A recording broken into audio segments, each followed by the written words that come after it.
Tel est le résumé de ce texte de Luc, chapitre 1, versets 26 à 38. Ce texte parle de surprise. Oui, une surprise car rien ne se passera normalement. D'ailleurs, rien ne se passe normalement avec Dieu. Il bouleverse ce que nous jugeons normal et possible. Cela nous déstabilise, nous trouble, et Marie non plus n'y échappe pas. Mais c'est parfois dans l'impossibilité humaine que s'inscrit le possible de Dieu, et souvent autre que ce que nous avions envisagé. L'ange invite Marie à considérer cette grossesse inopinée comme une grâce, alors qu'elle n'a même pas connu un homme. Le vrai miracle dans ce texte est cette possibilité que Dieu donne d'accepter ce qui déstabilise et bouleverse comme possibilité d'en faire un chemin de vie. Marie accepte ce qu'elle n'a pas choisi, accueille cette surprise qui bouleversera sa vie et celle de tout ce qui l'accueille. Noël est dans 4 jours. Acceptez d'être l'outil du Seigneur pour faire une surprise aux nécessiteux en leur offrant une petite douceur. À court d'idées peut-être, la SVK vous insufflerait ces petites astuces pour préparer des sucreries spéciales Noël sans vous renier.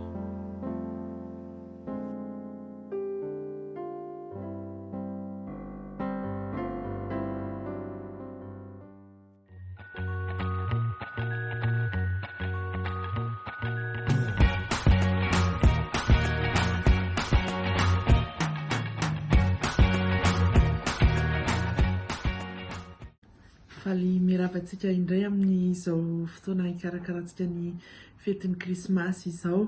Ny zavatra karakarantsika androany, ny sakafo karakarantsika androany dia ny biscuit sablé, cannelle, fleur d'oranger. Dia ho asehoantsika eto ary ny zavatra rehetrarehetra ilaina sy ny kojakoja dia ny fomba fikarakarana izany. Misaotra tompoko.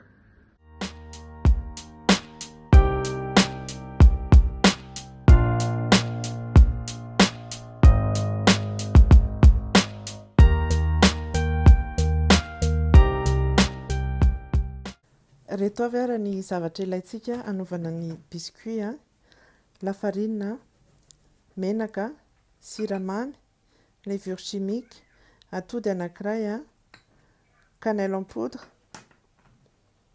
eau de fleur d'oranger.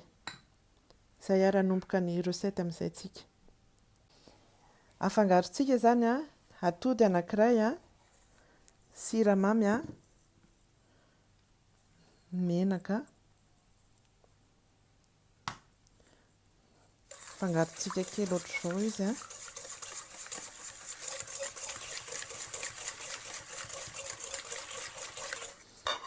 Rehefa vita izay dia alefantsika ny eau de fleur d'oranger 2 cuillères à soupe. Dia afangarontsika indray izy.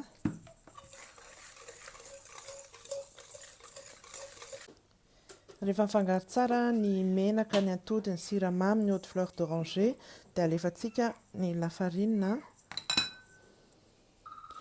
Ho antsika diabétique dia afaka mampiasa farine d'épeautre na farine de châtaigne, fa tsy voatery hoe farine blanche. Ny anahy eto izao farine d'épeautre no nampiasaiko dia atsasaka farine d'épeautre dia atsasa ny farine blanche. Lasa ny farine, levure chimique dia afangarontsika, tsy misalasala tsika manafangaro amin'ny tanana.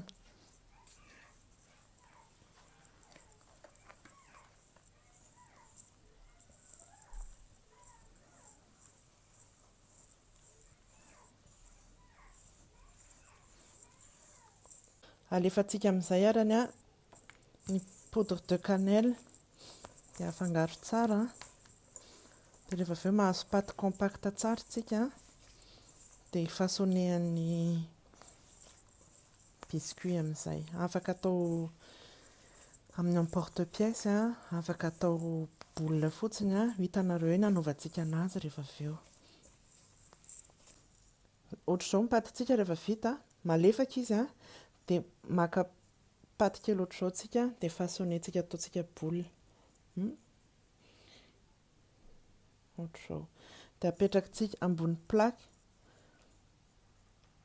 Tsy mila asiana menaka, tsy mila asiana papier sulfurisé fa tsy miraikitra ilay paty.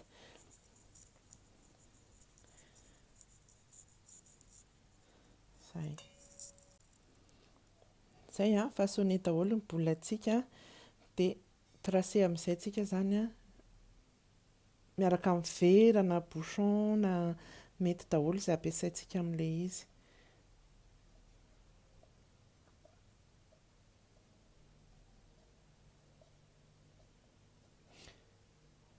Afaka nataontsika koa hoe ny étalena ilay pâte à biscuit dia tracéna amin'ny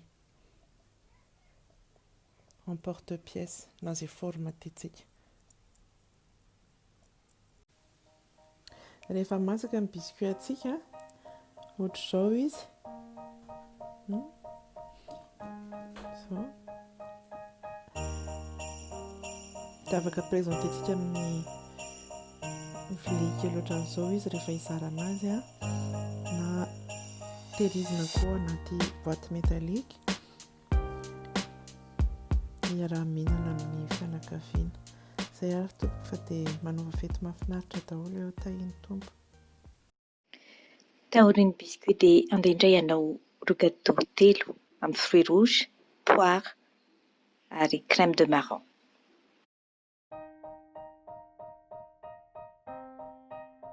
Aujourd'hui, on prépare Noël avec 2 recettes économiques mais très bonnes.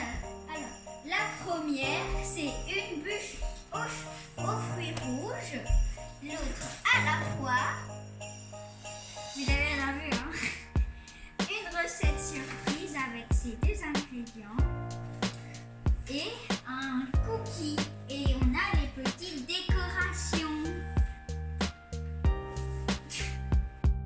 Reto avy ny zavatra ilaina: 4 boîtes de 500 ml de crème fraîche allégée na fromage blanc, 3 chocolat blanc de 200 g, ronono iray vera, 1 paquet de gélatine, 200 g de fruits rouges, 4 poires, 250 g de marron, 50 g 2 fois de beurre, spéculoos, cookies, crêpes dentelle.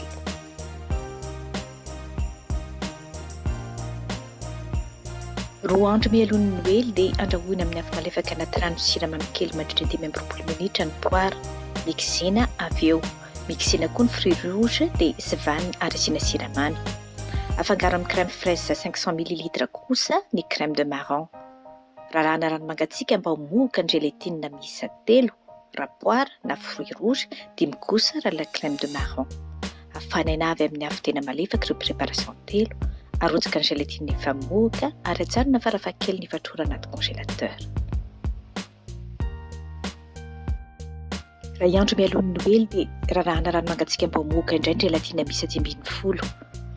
Atao bain-marie ny 3 paquet amin'ny chocolat blanc mba hitsonika. Afanaina ny ronono iray vera ary arotsaka ny gélatine. Afangaro ny chocolat, ny ronono ary ny ambin'ireo crème fraîche. Zarina anaty moule 3 ary arotsaka ao anaty moule iray ny fruits rouges, moule faharoa ny poire ary moule fahatelo ny crème de marron. Avela farafahakeliny efatrora na alina iray anatin'ny congélateur.